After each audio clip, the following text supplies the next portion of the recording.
and welcome to another episode of the Herd Main Show. I am your herd leader, John Wayne. And I'm your herd mom, Megan. And we have finally reached the end of our Clone Wars discussion. It wasn't long. 3 episodes. Yeah. Because it was 3 arcs.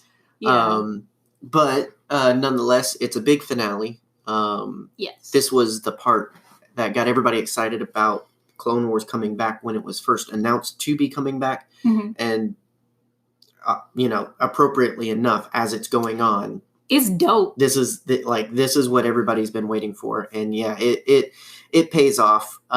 This is peak Clone Wars, I would say. Yeah. This is the culmination of everything from acting, animation, choreography, story, everything you could like about Clone Wars is in this final arc, in these final episodes. And also just Star Wars in general. I think this is peak Star Wars as well. We talked recently when we talked about the Bad Batch, I think. Mm-hmm. The first 2 arcs of this season are very Clone Wars. Mm-hmm. They read like Clone Wars episodes, like something that would appear in earlier seasons. Right. But this, it feels like movie. Yes. It feels like Clone Wars the movie part 2. Mm-hmm. And whoo boy. Yeah, well, and this is the most, you can look at the other episodes and praise it for its progress. But like you said, it's very traditional, whereas this is largely influenced by everything they've learned in the 10 years plus of Clone Wars. Yeah.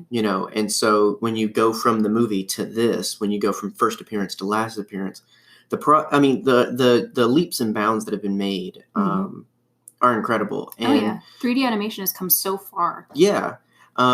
What they do with the characters and where the characters end up versus where they were introduced. Some of it predictable. Okay, Anakin turns into Darth Vader, blah, blah, blah. But other things,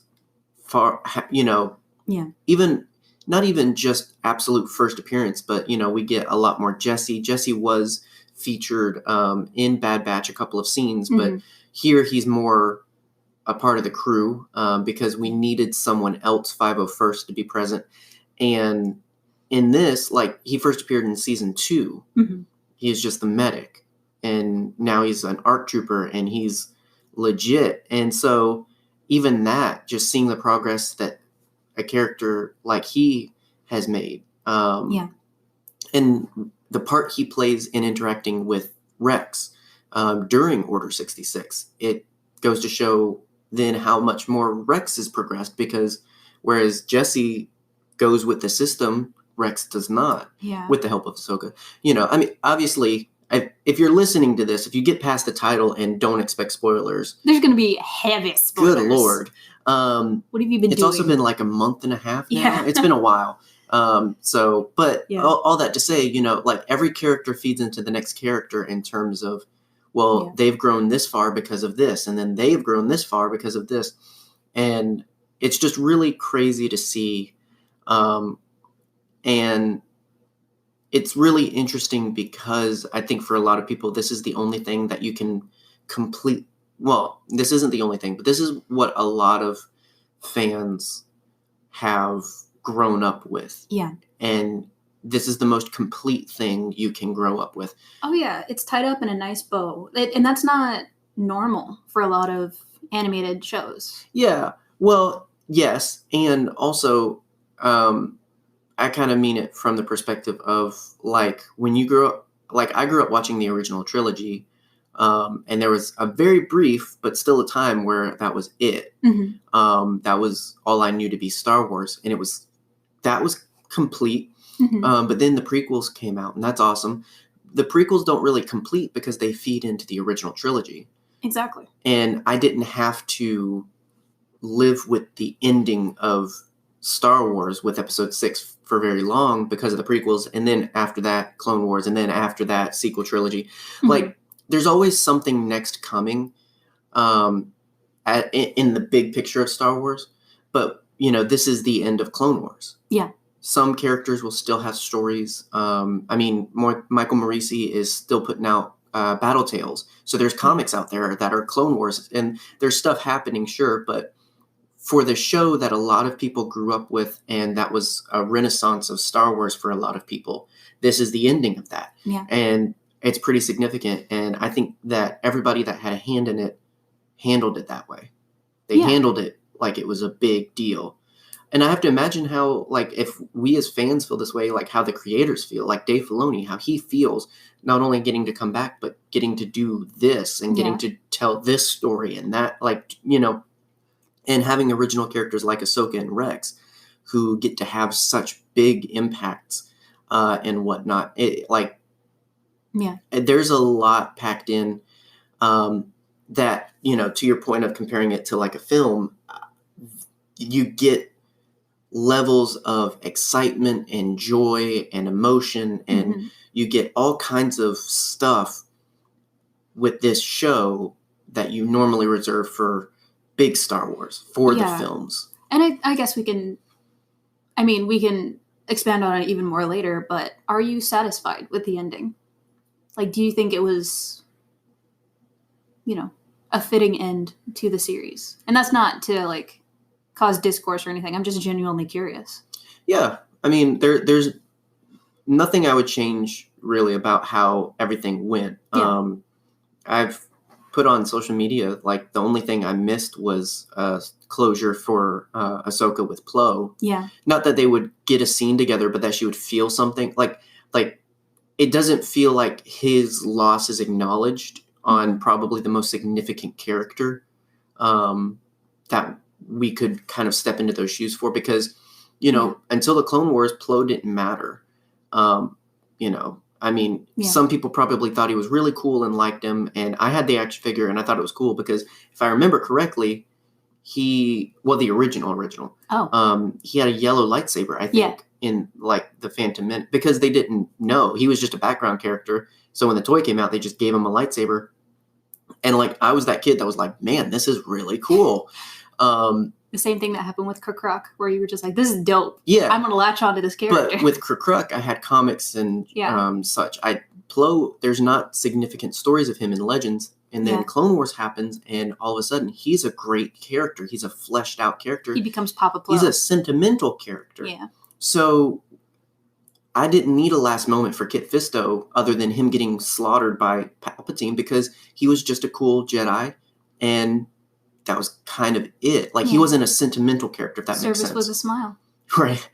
You know, he was a cool character, a good character, but not sentimental. Whereas with Plo, he grew to be sentimental. So him getting shot down randomly in episode 3 doesn't feel like enough. And I think maybe that can be an argument to be made, is it happened so quickly that it just completely out of nowhere. I mean, I guess I just feel like they couldn't find the right way to do it. Yeah. You know, I attribute it to there was legitimate reason why they didn't do that, because Ahsoka is such a significant character to Dave. I would think Dave thought of having a scene like that. Yeah. Because he's the one that wrote the whole Plo and Ahsoka thing. So yeah, and it could have been a time restraint kind of thing as well. Yeah. But that's all just wishful thinking. You know, so that's nothing significant to how the arc plays out or anything. I feel like we got a great story. I won't say perfect story, because I don't like to make anything perfect. Yeah. But we got a really, really good Star Wars story, and I don't think there's a lot I was missing out on. You know, like, being someone who sat in the theater in the original release of Clone Wars to now, I don't think I missed out on anything. I think I got exactly what Clone Wars should have been. I agree. I think it was a very satisfying ending. Mm-hmm. I was a little taken aback at first when the last episode, when we watched it, because there was like no dialogue for that whole ending. Oh yeah, the very end, there's a long period of just silence, and I think that's so that you really digest everything. Exactly. And thinking about that later, I definitely feel that was incredibly intentional, so that you feel every single thing that's happening. Right. And the music is beautiful as always. Oh yeah. And so, and it ends the right way, where it should have, where it ends when the Clone Wars end. Like literally the Clone Wars and the Clone Wars end That was the only way it should have ended. It shouldn't have. The closure we got with season 6, I can't deny was special because at that time that was it. That was the end. But it ended on a point where it didn't feel like it wrapped everything up. Yeah. Because you end on a point where Yoda gets back from this journey where he's revealed, I won't say he learned because, I have my issues with the Yoda arc. Yeah. And I don't remember if we talked through it entirely, but basically he learns a lot and it doesn't seem like he acts on a lot. Yeah, because I've always thought of Yoda as the character of, well, I'll file that away for later. Right. Well, I'll deal with this when it comes up. So he gets this big revelation, and I've always interpreted the whole point. So he learns the secret of immortality. Sure, that's the important part. Yeah. Then he goes through this journey of seeing what the future, what the choice is to make in terms of, do we save Anakin or do we save justice? Do I go after Palpatine or do I? And, basically he learns the choices the Jedi will make, and yet it doesn't deter them from making those choices. And so it's less of a Terminator 2, no fate but what we make. It's more of a, there's no changing fate, much more God of War. And so it's this weird thing where it's like, so did we learn anything? We got cool episodes. So it ends on this point where it's this very, we'll have some choices to make in the future. Yeah. And then you're supposed to go from that to episode 3 where they don't make those choices. Whereas then you get this. And I think part of it too is the Yoda journey is much more spiritual. Yeah. And this is much more, this is just action. This is real. This is what is happening. Like, it's not caught up in, is this a vision? No, it's just order of events. Yeah. It is what it is, if that makes sense. Yeah. And I think of that arc as informing the line of, we failed. Well, that's what I mean. And so, like, Yoda has all this stuff of, I mean, it's the thing. You can't retroactively change Revenge of the Sith. You can't have this arc where Yoda learns everything and then, episode 3 changed because Yoda learned stuff. We didn't know he learned stuff before, but now he learned. Like, they couldn't go remake episode 3. And I get that. It's just, it was an interesting choice to have all of this information, all of this discovery on Yoda's part, and that he would still make the wrong choices. Yeah. And that's a whole prognosis of its own in terms of, if we have all the information, do we still make the right choices and everything? But my point being, those are the reasons why the season 6 finale doesn't do it for me, is because it has all of those things where it's just like, it's a lot to process. It's a lot left. Whereas this, it really just takes it, and basically we see what's happening under what's happening. Like, this happens alongside and during episode 3, which was a big deal. I mean, we kind of knew that was going to happen. We knew Order 66 was going to be a part of this. And if you didn't know, you just weren't paying attention. Like, the number of articles I saw while all this was happening about, just confirmed it happens during, duh. It's Dryden Voss. Did you know that? Oh my gosh. Yes. So it's stuff like that where it's just like, yes, obviously. You can tell the transparency. I didn't expect how much of that to play in. I literally just thought we were going to see Order 66, which meant that's happening over here and that's happening over there. I didn't expect a whole, like, interweaving. Like, it's getting knitted together where, hey, just checking in. What act scene part are you in the script? Okay, just want to catch up. Like, there's several moments where if you're paying attention, it's like when you're watching Witcher and you get a line of just like, oh, have fun on your journey. And it's just, wait, hang on. They said last time that didn't wait. Is this before this? It's moments where you're paying attention and Obi-Wan says something and it's just like, he's on Utapau. Oh no, he's about to engage. And we get, one of the greatest example I think of this is when I think it's the third one. I think it's Shattered where she walks in on this conference call from the Jedi, and it's a scene literally lifted from episode 3, and you get Clone Wars actors reenacting episode 3 dialogue, it's so good. It's one of those moments where it's just like, holy cow, like, these two things are now intrinsically linked. Mm-hmm. You're watching episode 3 and you're seeing this dialogue, and this happens just before this happens in Clone Wars. Yeah. It's crazy. It's really, really good stuff. So it's stuff like that where it's just like, I'm trying to remember what my point was.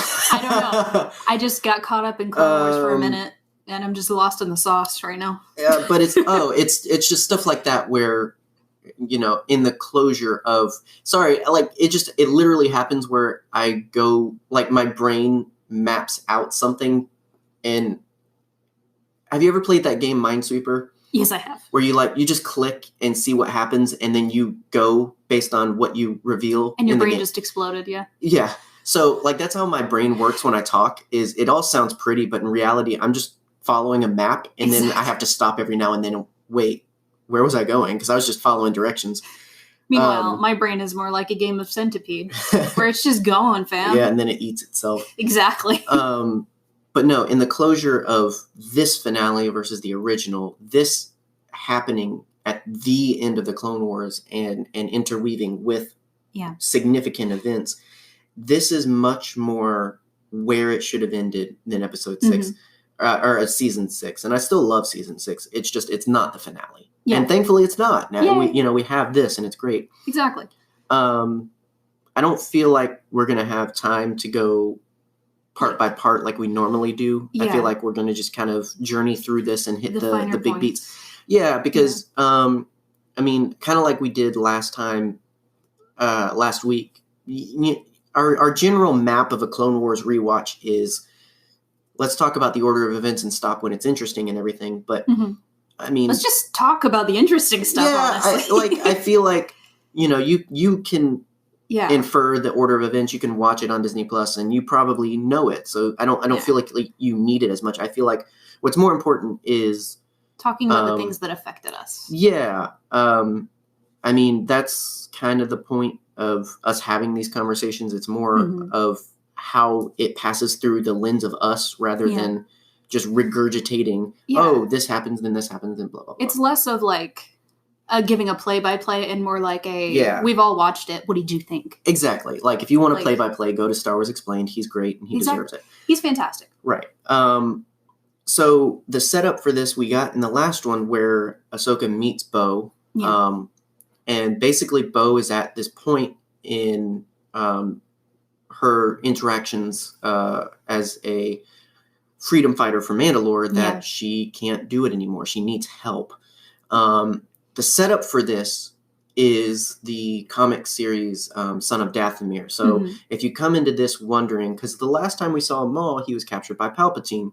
Well, basically, the synopsis of the Son of Dathomir comics, if you want to read them, I highly recommend it, but please spoilers. Delightful. Basically, he's imprisoned, and he has loyalists that break him out, one of them being Gar Saxon, who technically not for the first time in animation shows up here. Yeah. He's a Maul cop. Yeah, he's a Mandalorian.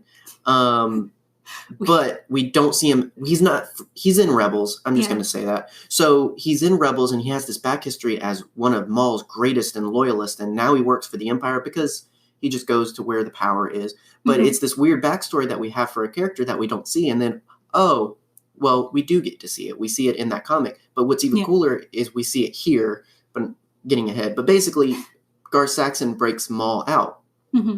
And they retake Mandalore after dealing with Palpatine. They become best buddies and hug. That's the important part. If you want to see exactly how he deals with Palpatine and how he gets away and all this other stuff, then that is a reason for you to read the comic. Go to Comixology. It's cheap on there.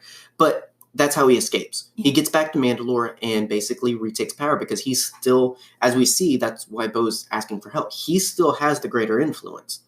Because a lot of Mandalorians at this point in time, again, like Gar Saxon, go to where the power is. Yeah. So why would they follow this guy? Well, because it's kind of working. Maul's a good guy to follow when everything works according to his plan. Exactly. And also, Maul is bringing a lot of money in. Exactly. That's the whole point. That's why. Yes, he's scary. He's a Force user. He's not Mandalorian, but he knows how to get stuff done. He knows how to make money. He knows how to run an empire because he learned from the best. He's a provider. So it's one of those things where it's obvious why he holds so much power is because he is a good leader in this regard. Mm-hmm. What's interesting when he comes into the picture is we see he's kind of faltering on his criminal empire because he's so caught up in his past. Mm-hmm. It's easy to forget when we run into Maul here and, in Solo and in various parts. When he's being criminal empire guy, mm-hmm. when he's being Maul, it's very easy to forget that he was once Darth Maul. He was a Sith. He was spiritual. He believed in this, and he believed in crushing the Jedi, and the way of the galaxy was for the Sith to rule. Like, that was Maul at one point. He was obsessed with that. Here, some of that comes back because he's feeling a very significant disturbance in the Force where it's just like, I can't balance my checkbooks because I'm just feeling something right now. Exactly. It's like when you just bought a new video game and you're trying really hard to get home so that you can play it, and you just can't think of anything else that entire day. Exactly. But instead of a video game, it's killing Obi-Wan Kenobi. Yeah. Well, and that's the thing, is he's not even caught up with that so much. Right? It's a passing line of, I was hoping for Kenobi. Right. And so it's really interesting to have Maul disrupted by what's going on in this, because you've got to figure his master is the one orchestrating all of this. And as we reveal, he didn't know about the whole thing. He learns about it as it goes on, but he didn't know about the whole thing. Mm-hmm. Obviously, Maul is still a Force user. He's still connected to the Force, and he's still connected to his master. So when stuff goes down, of course, he would feel the ripple effects of that. Mm-hmm. So it's a weird teeter-totter. And, it's something I just couldn't help thinking about as I'm watching, because, again, he starts off Criminal Empire Maul, and then for a good part of the last half, he's Sith Maul. Yeah. To a point. I'll explain myself later. But then he goes back to, I just got to get out and survive. Yeah. My favorite scene with Maul is his casual use of the Force in the hallway scene. Yeah. That hallway scene. Oh, yeah. It rivals Vader's. Oh, yeah. In Rogue One. When he doesn't even have a lightsaber or anything. Exactly. It's good stuff. Oh, so good. And so Bo runs into Ahsoka, asks for help, and they go to Anakin and Obi-Wan. Because basically the point is, hey, this is something the Republic should help with because it's the Republic. Mm-hmm. And so will you help us? They're not going to go to the Jedi Order. They're going to go to the Jedi they know. Exactly. Or at least Ahsoka is. I love the Obi-Wan Ahsoka stuff in this because it is so Qui-Gon. It's just so bitey. It's amazing. Even down to like when they first ask for help. And this was a really big moment. And hopefully we can get through this before we have to break for Banking Clan. If you've been with us long enough, that basically means an ad. But I love the interactions when they're first asking for help, and Obi-Wan's like, I'll have to talk to the Jedi Order. And Bo is like, the guy running this thing, the guy I'm wanting to take down, killed my sister, your lover. I would think you would be into helping. And I love when he has a moment of, but I don't want to let my emotions lead. There's a scene immediately following that where Anakin, his eyebrows raise and look. And I love that scene because not long after this, like literally a day or two after this in the events of episode 3, there's a moment when Padme's like, why won't you talk to Obi-Wan? Maybe he can help us. And he's like, no, I don't need his help. Yes. This, for me, that sets it up. Yeah, I read it that way. I'm not saying that's what they did, but I love that you can interpret it as this sows the seeds of distrust later, because here's an opportunity to save and avenge the one you love, and he won't take it. So how could he possibly understand when I have the same thing? I love that. I love that so much. Every bit of episode 3 that we get this in, I almost called it this movie. Yeah. In these episodes is fantastic. Well, it's those things that I love that add to episode 3. Yeah. Episode 3 that is, what is it set? It came 2005, 15 years. This just turned 15 years old. Oh, I'm elderly. Yeah, here's this 10-year-old show adding to this movie in ways you couldn't possibly fathom, so that choices that are made by certain characters, lines that are delivered by certain characters, stuff that happens, you're just thinking of this, and it's adding so much. And that scene of Anakin just can be like, oh, because I feel like at one point, I mean, there's even an episode where Obi-Wan's like, Anakin, I understand. I know what it's like to like a woman. Right. I've seen one of those. But you have to be careful. Yeah. Is his advice sound? Yes, absolutely. But the point is, there's a moment earlier where it can trick you into thinking, man, Anakin's stupid. Mm-hmm. He understands clearly, and Obi-Wan understands clearly his circumstance, and Anakin doesn't ask for help. This is a follow-up to that where it's like, I really believe there was once a time, or there could have been a time where Anakin did ask for help. He admitted everything. I mean, we even know Obi-Wan has an idea because of the scene in Bad Batch where he's like, I hope you said how. Like, there's stuff that sets up so much. How could he let that go? Yeah. Stuff like this. Because if there's anything I've learned of Anakin, and it's the type of person I am too, it's the little things that are paid attention to that make a big difference. The way people say things, who they say them to, how they, like, certain things I pick up on, and all of a sudden that informs my opinion, I should say. Sometimes it's right, sometimes it's wrong. Yeah. But Anakin's the same way in terms of there doesn't have to be a big reason for him to distrust Obi-Wan. Yeah. Something like this is enough because Anakin's always paying attention, and he, unfortunately, is easy to steer mentally and emotionally. And this, I think, is a really good example of that. And Absolutely. And so on top of that, Ahsoka has just this biting dialogue with Obi-Wan because she obviously is way more against the Republic and the Jedi now because she sees how it works. Exactly. And so Obi-Wan wanting to help the Republic and check with the Jedi, or she's just like, sure thing, stepdad. This is a woman now that once was a girl that believed in this and could only see this way of doing things and has now seen a different way. She's seen the truth of the system and the order, and she doesn't like it. She doesn't agree with it, and she doesn't care what you think of it. And she doesn't accept it. Exactly. So eventually Anakin comes up with the idea of, all right, we'll send some help. Yeah. Luckily, they're saved by an emergency that basically makes it impossible to really check on everything. Obi-Wan is just basically like, okay, because the Chancellor's been kidnapped. And this is the first thing of, hey, this is happening with Episode 3. Yeah. Kind of figured that was going to happen because that's the whole setup for why doesn't she have help? Why is she there alone? But it's really good. Yeah. I do have to mention a lot of people have pointed out, because there's this whole nice scene of, hey, here's your lightsabers. Yeah. And they've been changed. They're blue now. Yeah.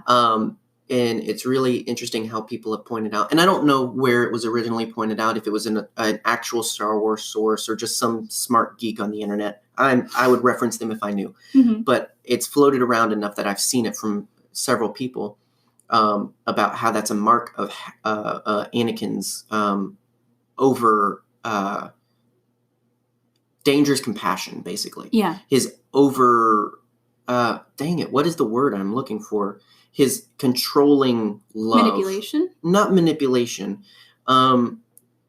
Basically how he shows he cares about something by making it his. Yes. And it's this thing of like, hey, isn't this is this cute act of possessiveness?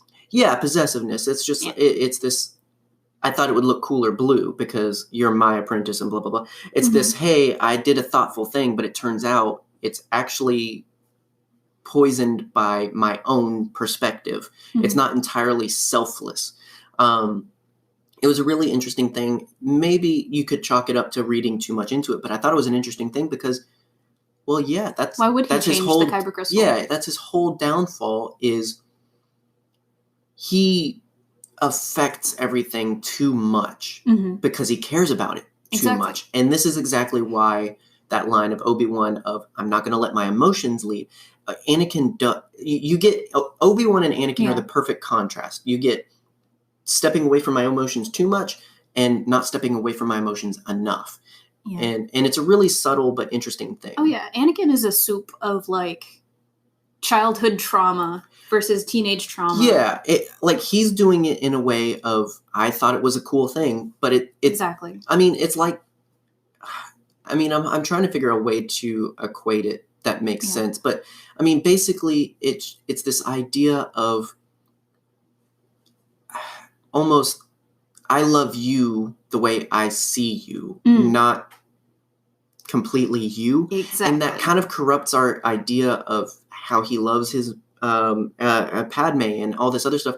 But it should, because obviously the way things play out in episode 3, the love they have for each other, or the love he has for her at least, is not as pure as it once was or should be.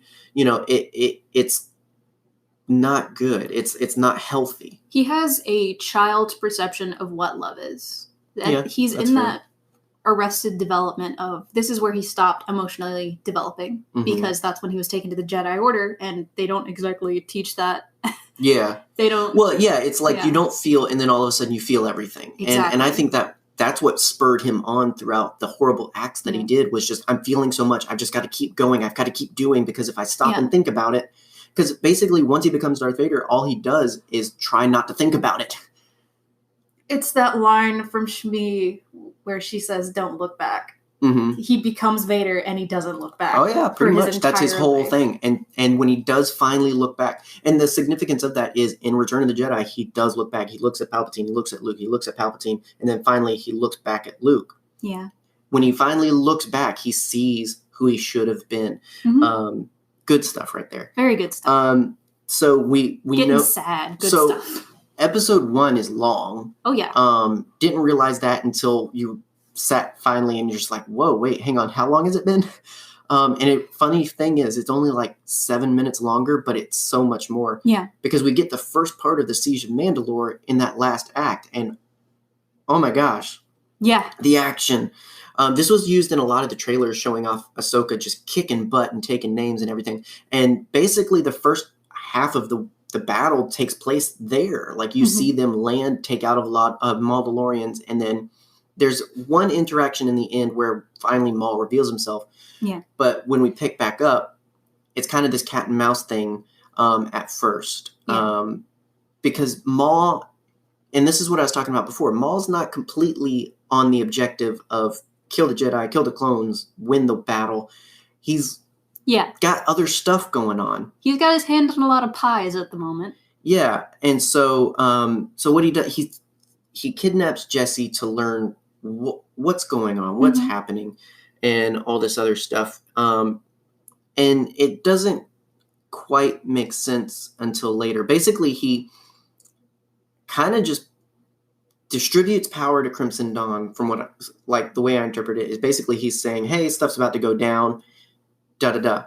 And then all of his troops that he has on Mandalore, basically he just puts out there, and it's just like, we're not going to win this battle, but, I mean, he doesn't tell them that, but he's like, we're not going to win this battle, but... Yeah, isn't that what you want, a glorious death? Yeah, they can fight the battle. Yeah. I have other business.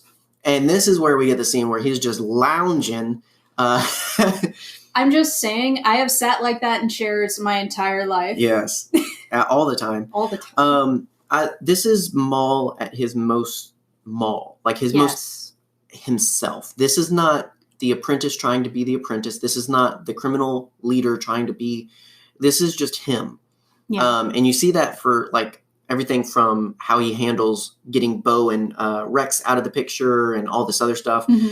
Basically, he knows, all right, this isn't about this anymore. This is about me and Ahsoka, because I know stuff. She doesn't know stuff, but she can help me know more stuff. Exactly. And it's all like you get lost on that because of this epic duel that starts to take place. I have a question for you. Yes. Maul offers his hand. Do you take it? No. Why not? Because he's wrong. He has points. He does, but still. He has. So does the Jedi, points. but. Yeah, but Maul's cooler. Yeah.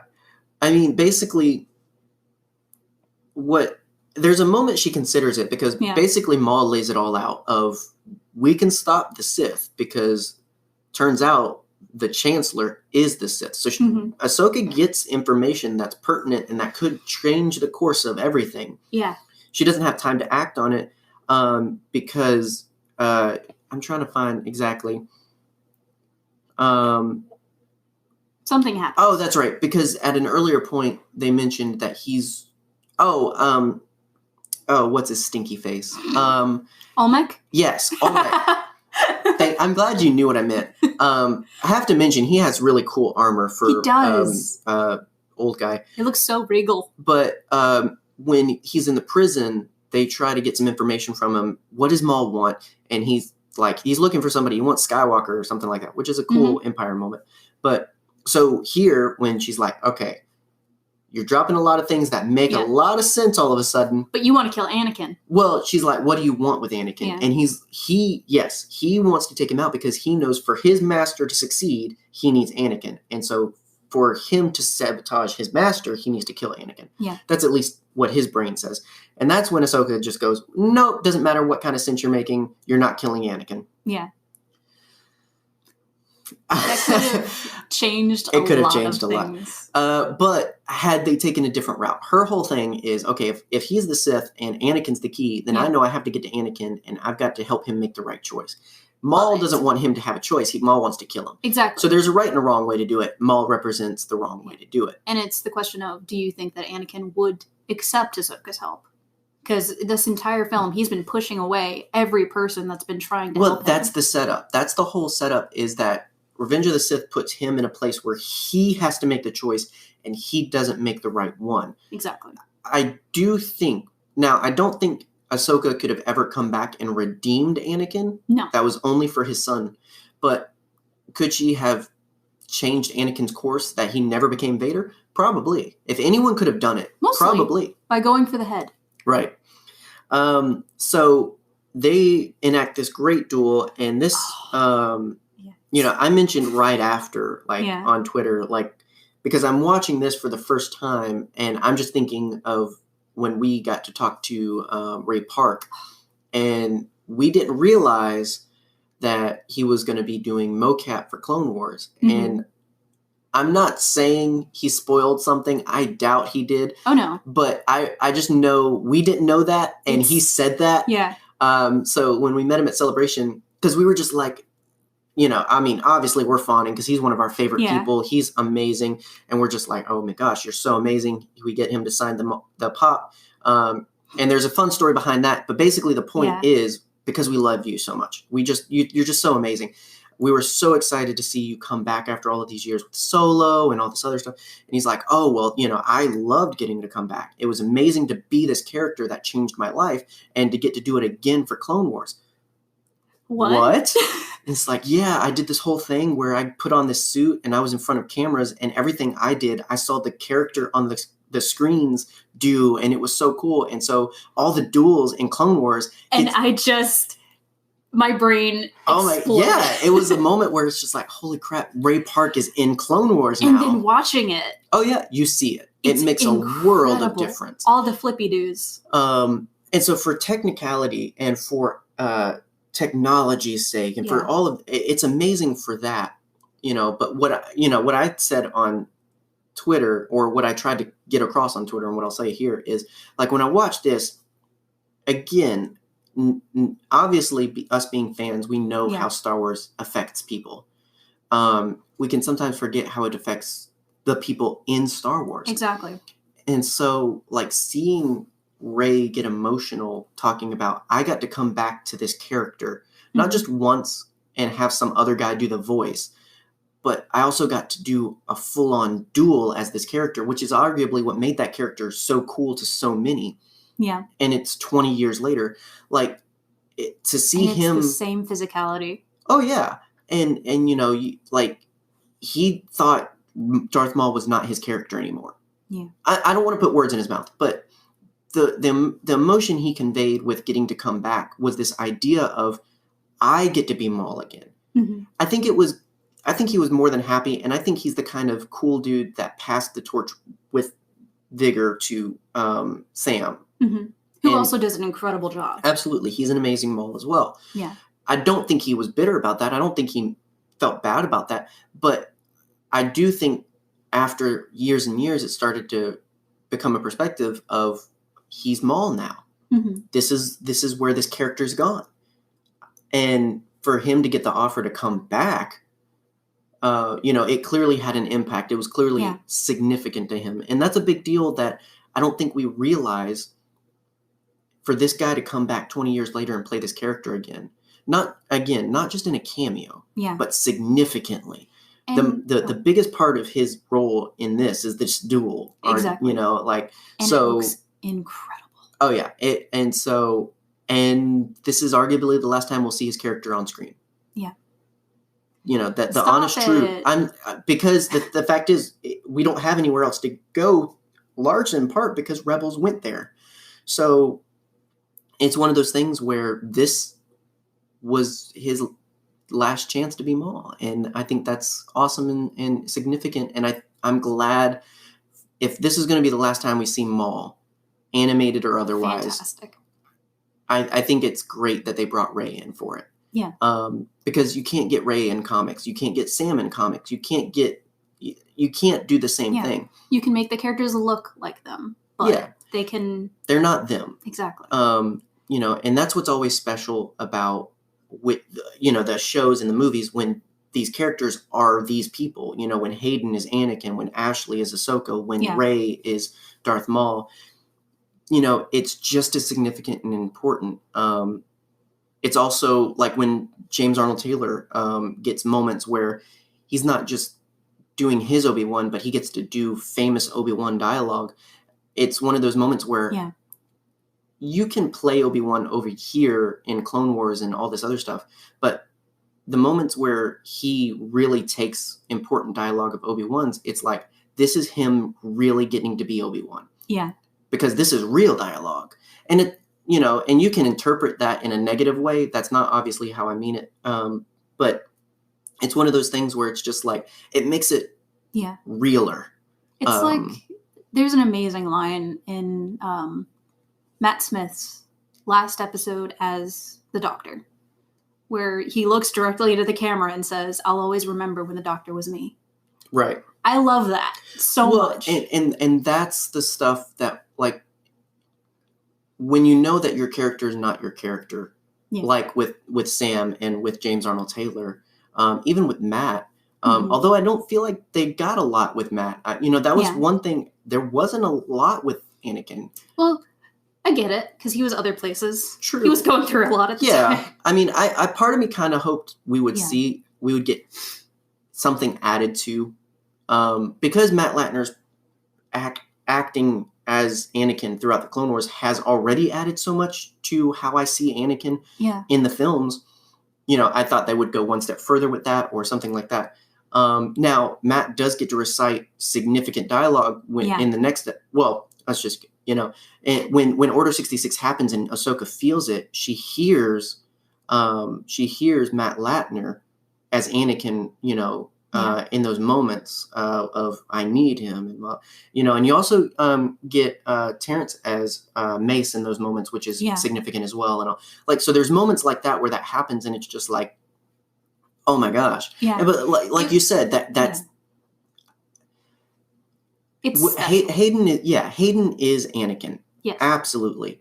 But it's great when this other person who has added so much to this character that belongs to Hayden gets recognition. Absolutely. It's so great when this actor, James, gets recognition for adding so much to this beloved character of Obi-Wan that belongs to Ewan and Alec, but arguably Ewan.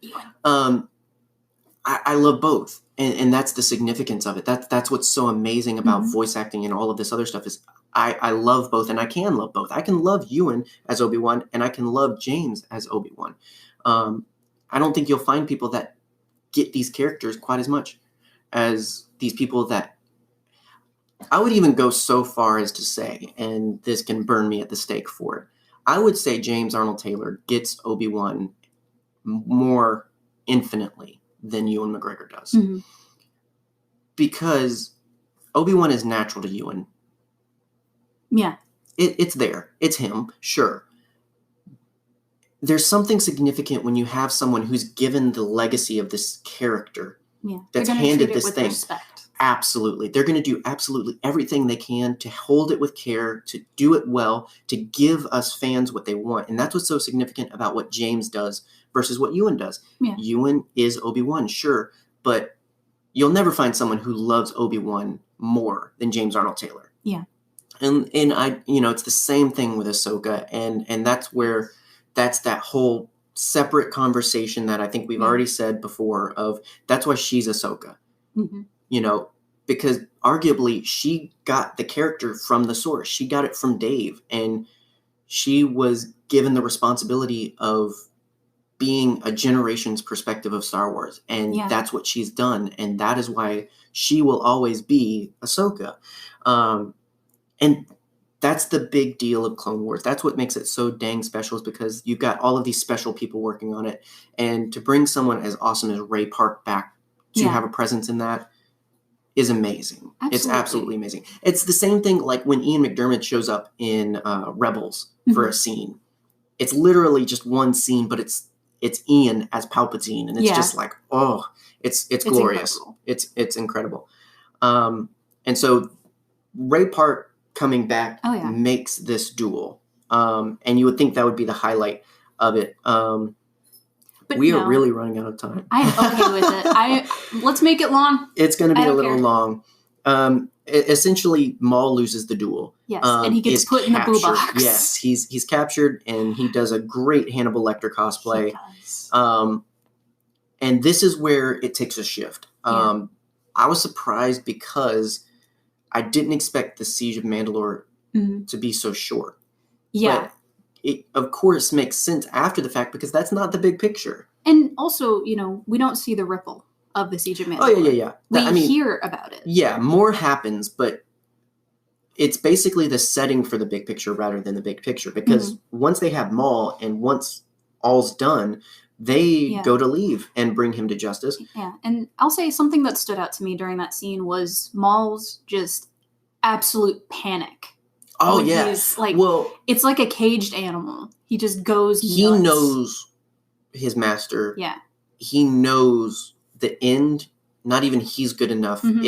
If he's in the wrong place at the wrong time, not even he's good enough to escape. Exactly. The facade just completely lifts, and he goes, "Oh no! Oh no! Oh no!" Well, it's when you take a child back to an abusive father, exactly, or mother, or whatever parent.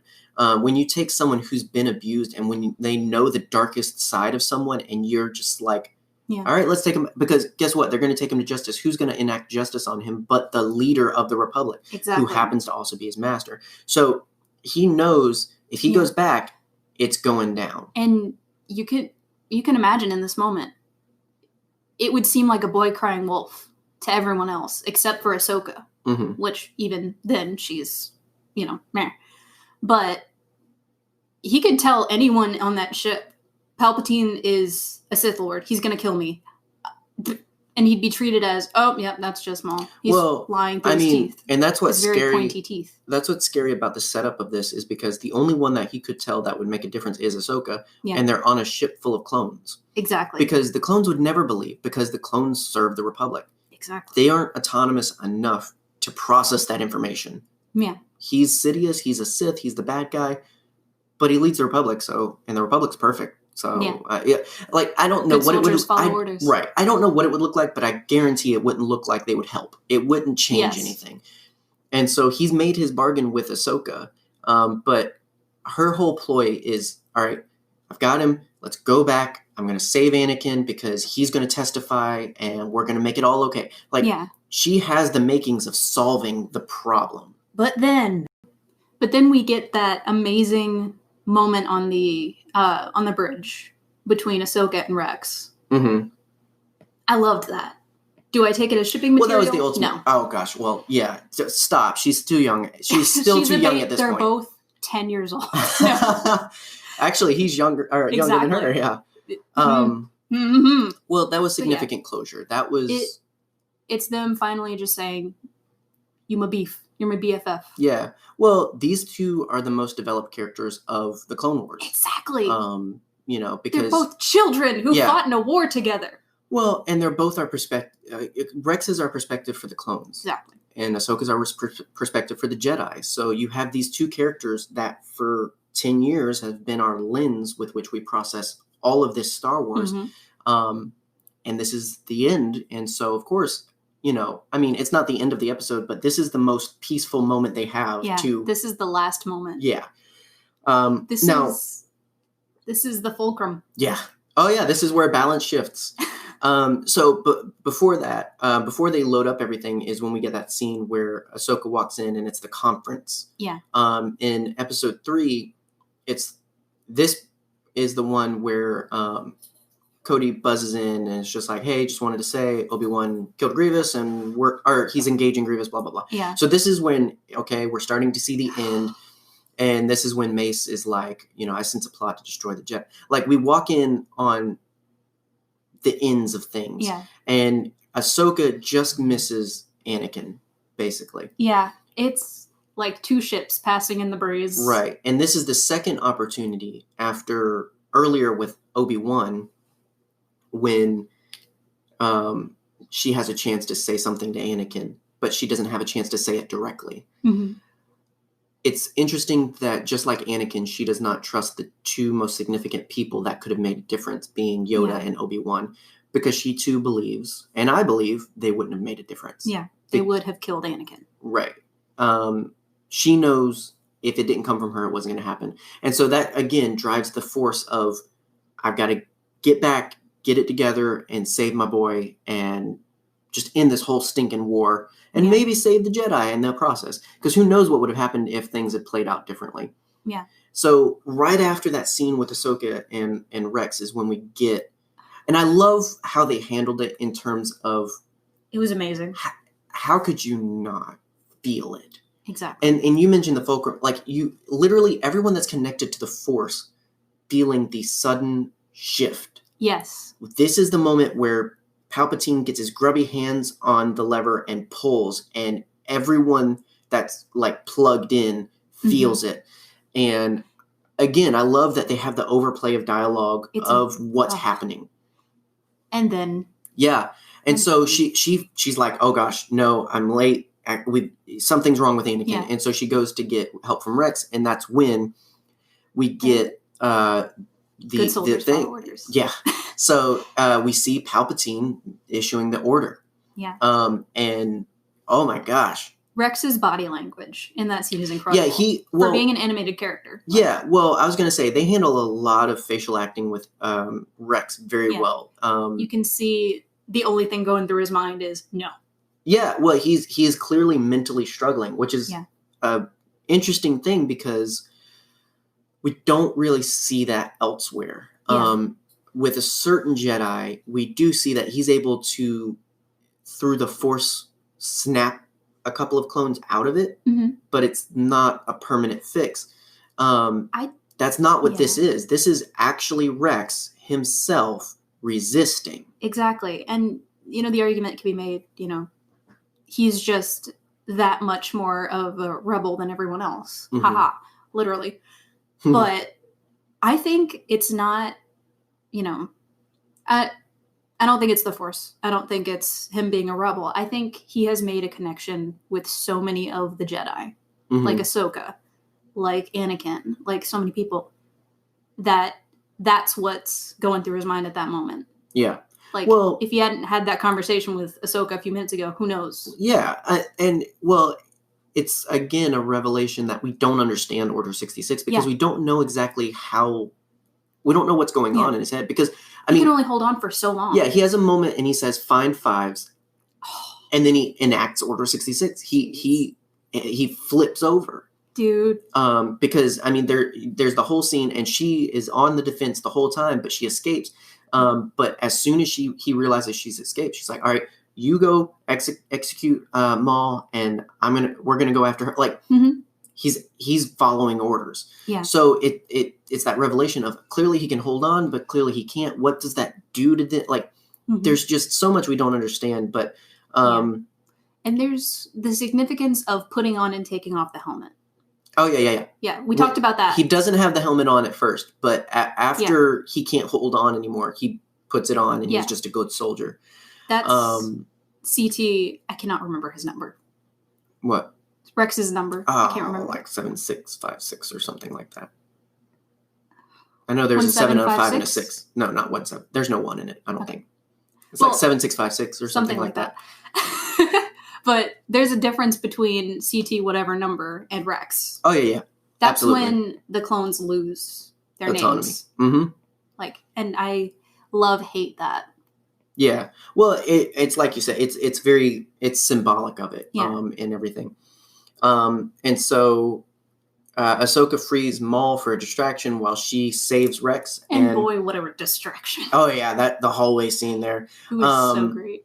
But and this is the other instance I was talking about with the facial acting is right after she gets the biochip out and he's all together, like that facial acting they have, the way they portray it of like I almost killed you, like there's genuine like, oh my gosh, what did I almost do? Yeah. What did I do? And it's just very praiseworthy because it's just enough to take it beyond getting the dialogue out and getting the scene done to making you feel the scene. Exactly. That, it's a big difference. It's one of those things where like I have that thought every time we watch the Clone Wars. I only cried for 20 minutes. Right. I didn't cry in this episode. That is true. I cried in the next one. So, and with that one, so what ends up happening now that Rex is back on the side, Maul brings down the ship. He takes out the engines so that it comes out of hyperspace and... Heck of a plan. Well, I mean, basically he had to get it out of hyperspace. Yeah. That's the best way to do it, is to go after the reactor, and then he can figure it out from there. And basically the plan to figure out from there is the same one Ahsoka and Rex have. Let's get to the bay, get a shuttle. Yeah. On top of that, as it comes out of hyperspace, because it has no engines, it's just floating, and it's going to crash into a planet. Delightful planet. It's not only do we have to escape, but we have to escape fast. And in between them is all of the clones, including Jesse. Yes. Because now that Captain Rex has first gone missing, now turned mutiny. He's AWOL. Now Jesse's in charge. Yeah. And so Jesse's so here's one complaint I have. No? The one complaint. So when Rex confronts Jesse and it's just like, hey, dude, remember she got kicked out of the Jedi Order. She's not a Jedi. It's fine, which is also a good plan, but clearly not. It doesn't quite work. But Jesse returns the dialogue with like something like, we're under direct order from Darth Sidious. I hate the fact that he says Darth Sidious. I do not like that for some reason they know he's a Sith. Exactly. Or like somehow. How far is that embedded? Because the directive of Order 66 is specifically that the Jedi are an enemy of the Republic, the highest office of the Republic being the Chancellor. Yeah. It's direct. That's why it works. That's why it exists, because technically it makes sense. You would want a protocol of, in case they turn on the Republic. And so... Because to no one else he's just Palpatine. Right. He's just Emperor Palpatine. Yeah. So what it makes it seem like is Order 66 then becomes Darth Sidious said, kill the Jedi. Yeah. Rather than something. The Emperor. Right. This is the Order 66 as I originally knew it, and as far as I believe it was reasonably defendable. Yeah.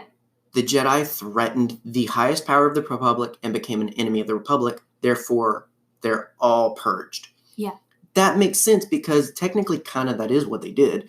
Yeah, that's why. That's why it's defensible. Freaking Mace Windu, man. But when all of a sudden you call him Darth Sidious and you make it big bad guy said do things, it really grinded my gears, and it just I did not like it. It tickled my raspberries in the wrong way. It rustled your jimmies. It rustled my Jim Jams. So the plan doesn't work, and there's this huge action sequence where essentially they have to get to a ship. Maul escapes with the shuttle they were going for, and they manage to get a Y-Wing, thankfully. Obviously, the two greatest characters in Clone Wars get saved by a Y-Wing, the greatest ship of the Republic and Rebellion and Resistance. I mean, it survived and won 3 wars. This has been heard father and Y-Wings. Y-Wing superior to all other wings. Like that. Fight me, Elijah Wood. Oh, gosh. But fantastic use of droids in this episode as well. Oh, yeah. And then they're slaughtered for it. Yeah. That was significant. Yeah. I didn't want to think about that. Thanks, John. That was a big deal because Ahsoka's original droid shows up for this one. Yeah. And she's the first to go. But I love that they're droids and you can paint the picture how you want. But I love that they're soldiers. Yeah, they're not following the orders. Mm-hmm. Even the droids have enough sense to help Ahsoka. Exactly. So I love the humanity they give the droids in this, and it makes it even more special when they help her and whatnot. And so again, huge action sequence, lots going on because you have all of these Jedi. And here's the thing. Ahsoka, I do not believe, well, why could Ahsoka do it and Ki-Adi-Mundi do it? Why couldn't Lumina? Why couldn't Ahsoka?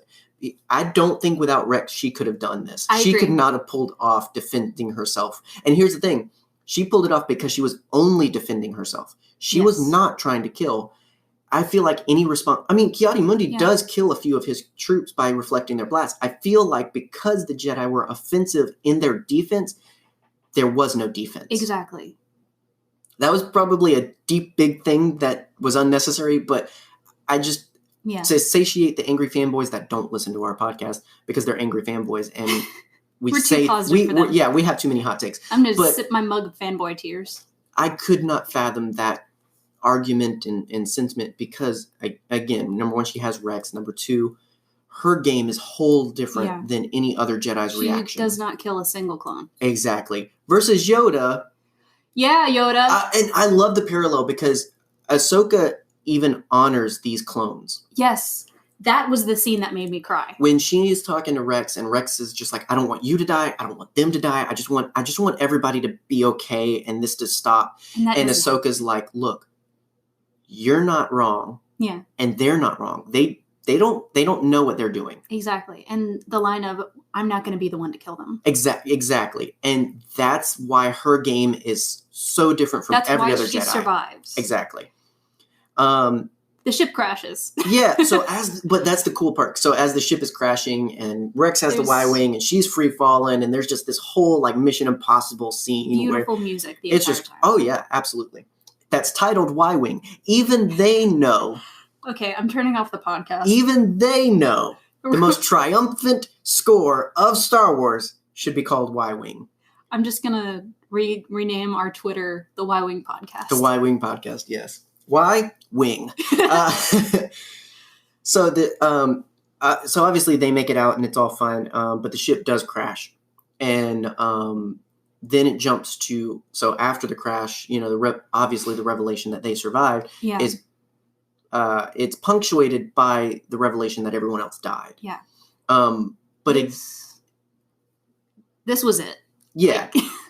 Because again, even in this, Ahsoka honors the clones. Exactly. And I feel like that's the most appropriate way to end the Clone Wars, a show that idolized and glorified and gave so much to the clone characters. I feel like it's most appropriate that even in a moment where it could be easy to change sides and just go with the action and just be happy that Ahsoka made it out, they take a moment to acknowledge they were still good soldiers. Despite what they were programmed for, despite the choices they made, they're still good soldiers. Exactly. And thank you to Dave Filoni for giving them that respect. Absolutely. And so they honor all of them, give them all graves, and Ahsoka takes a moment for that. And drops her lightsaber. Yeah, she drops one of them.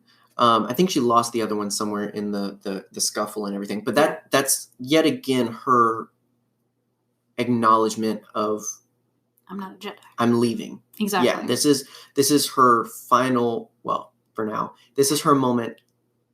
It's done. Mm-hmm. I'm done. Yeah. That's it. This war is all I've ever known. And then there's a beautiful transition. So you see the crashed ship, and then it transitions years later that we eventually learn, or maybe years later. We don't know. We'll get to that. Yeah, we'll get to that. But, it shows time passing. And it's a really good shot. I just love shots of here's a thing now, and then here it is in the future. That's amazing to me that they did it so well. This is how you show the passage of time. Snow. I'm just kidding. Winter. Pretty much. Which could mean that it's only been months. Right. It very well could be. There's a couple of possibilities. Because the final scene is that Vader shows up, finds the lightsaber, sees a convor, sees a clone helmet, and doesn't say anything. He just walks off. Whether this be, if this is recent, if this is soon after, then this is I'm checking up on the last known location of my former apprentice's ship, see if she's alive. Oh, gosh. Then who would have dug the graves? What do you mean? Oh, well, maybe Rex, because Rex's helmet's not on there. True. Now, but what's interesting is, was he just checking up because he's supposed to? What would he have done if he did find Ahsoka? Now, I stand by my earlier statement. Ahsoka would not have redeemed him, but it would have been interesting because I feel like, and if you don't read the comics, Vader's conniving against the Emperor. Oh, yeah. Vader is not completely loyal to him. So that's why it's kind of easy when given the option of redemption, he takes it because he was always going to get his son and overthrow the Emperor. Exactly. He was going to do that in episode 3. And so it's feasible to believe he would have reached out to Ahsoka for the same thing, which would have been the exact same thing Maul did, and she wouldn't have gone for it, which is interesting. But I don't think she would have survived. So if this is recent, that's a very, well, all right, that plan's gone. I guess I'll just bide my time until I can kill the Emperor. Maybe, though, this is after he knows that she's alive or senses that she's possibly alive in Rebels. Now, he does say in Rebels, the apprentice lives. Maybe this is him confirming that. Yeah. Maybe this is him afterwards being, am I mixed up? Am I just getting my signals crossed? Yeah. Do I just sense another Force user and want it to be her? And so is he trying to get closure on it's not her? I don't have to kill her. There's a couple of ways it could play out. It's really, really interesting, though. I think that's something the comics do, and something that is done a few times in the films, is showing Vader's emotions in a way. It gives you a canvas to interpret his emotions. Exactly. Yeah. It's like there's other things in the scenes where he's feeling something, usually like the broken window in front of him when he finds out that Luke's his son. Mm-hmm. I love those moments. Oh yeah, absolutely. It's those little bits of Anakin peeking through. The only reason I feel like, and I'll leave it on this cliffhanger for you. The only reason I feel like it's after a while, I feel like this is after Rebels time. Yeah. Because the Convor's there and Ahsoka's not. And the Convor's always where Ahsoka is, in one way or another. I don't know what that means. I know. Yet. What's the big moose thing? That's a ways away. That's season 3, dog. Okay, we're getting there. For context, I have been spoiled on a lot of things for Rebels. We're only in season 2. Yeah, we're about halfway through season 2 right now. I am so confused. Yeah, I love it. So much stuff. Uh-huh. Why does Kanan have a beard? So that's a segue for later this weekend, our Clone Wars rewatch will be coming out. We missed last week, so we're going to be doubling down on this week, so you can look forward to that. Now, we won't be talking about those episodes that I'm hinting at. If you know Rebels, then you know what I'm talking about. Yeah. But we're getting there. So to get there, you got to listen to Rebels. So I highly recommend you check that out as well. And this isn't the last time we're going to talk about the Clone Wars. No, yeah, absolutely. Next week, we're talking clone exclusively, talking about where did they come from, where did they go, what are they, Cotton Eye Joe? We're going to be talking clones for sure. I'm disappointed in you. That's fine. Most people are. So, what are you, a Jedi? Yeah, apparently. I don't know. I doubt I would be a Jedi. I wouldn't pass the test. No. So we're going to be talking the after effects, the effects, and the characters of Clone Wars, obviously, for a while. I mean, so not the end of it, but what a finale for what an amazing show. I mean, it's just such a great show. And the best part is it may be the end, but guess what? You can relive it all you want in all its glory. And arguably you should, because now that we have the full picture, exactly, it can be such a different viewing experience. Now that you've seen the last of Rex and Ahsoka, going back to see the beginnings, like so much stuff. So yeah. Really cool. Really, really recommend it. Now that you have the power of Disney Plus at your fingertips, go back and check it out. And now that we have the full story. That's what I mean. Yeah. Like, what are your top 3 episodes of the Clone Wars? I cannot do that. I just without having the list in front of me, I cannot. I will say that the Umbara arc is one of my favorites. Because you're a masochist. I will say that Mortis is one of my favorites, and arguably this one. I agree. And that's literally on no preparation for that question. Yeah. So those are my 3 favorite arcs, for sure. Yeah, I agree. So we do have a Patreon. Always recommend people checking that out. If you love the show and want to support the show, that's awesome. Basically, our Patreon is all about, if you want to support us, there's a couple of perks to it, but essentially it's just, if you are the kindest, most amazing person in the world and want to give us money for what we do, awesome sauce. We're trying to send Cats to college. We're trying to buy Boba some Beskar for his armor. We're trying to get Boba his own armor set. In real world, we are making efforts to significantly improve our recording process and everything. And that's more sustainable when we have support. Obviously, we're going to do it one way or another, but it's great to know that the choices we're making are appreciated by people and supported. So if you want to do it, do it. If not, cool. Keep listening. It's awesome. We just appreciate you listening. But be sure to check that out. Be sure to check out the 2 awesome community groups that we are part of, GI Friends and Game Infinite. Basically, Game Infinite is, if you love Star Wars, geeky stuff, nerdy stuff, just look up Game Infinite on Twitter, Instagram, Facebook. You'll find out how awesome it is. And if you create stuff, that's a community you want to get plugged into, whether it be podcasting, cosplay, YouTube videos, gameplay, whatever you do. If you want a community of awesome people to do it with and to support you, Game Infinite's awesome for that. We appreciate our friend Jesse for letting us be a part of it and have a place in it. And it's awesome to be able to see so many talented people doing so much stuff. Yeah. And you really make great friends along the way. And another group that is equally as amazing is the Red 5 Network that we are now part of. And if you love Star Wars and Star Wars podcasting exclusively, that's fine. That's fair. And that's what Red 5 Network is. It's just a bunch of podcasters who love each other and love Star Wars. And we do love each other. We just share stuff. So if you love us and you want more Star Wars content while we're on a weird schedule, there's plenty of awesome podcasts that you can check out on there. Come join the Cuddle Puddle of Red 5. Join the Cuddle Puddle. Join the Cuddle Puddle. There's a lot of really cool people there. And even if you don't listen to the episodes, even if you just share stuff, even if you just interact with people on social media, even that's enough, because you get so much out of interacting with these cool people. So Game Infinite, Red 5 Network, there are ways to inject your social media and your fandom experiences with positivity and fun. So check those out. Thank you for checking us out, and be sure to share us. Share the episode, rate the episode if you listen on Apple, all that good stuff. Yeah.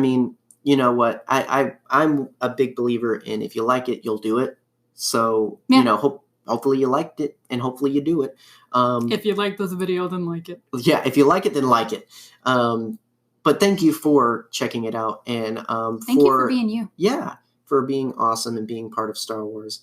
For all the new people we've gotten for Clone Wars, we've gotten a few new interactions because of this. Hopefully you'll stick with us and check out more that we do. Yeah. Thanks for sticking out this extremely long episode. But hopefully it was all well worth it, because Clone Wars is definitely worth it. Yeah. Clone Wars is amazing.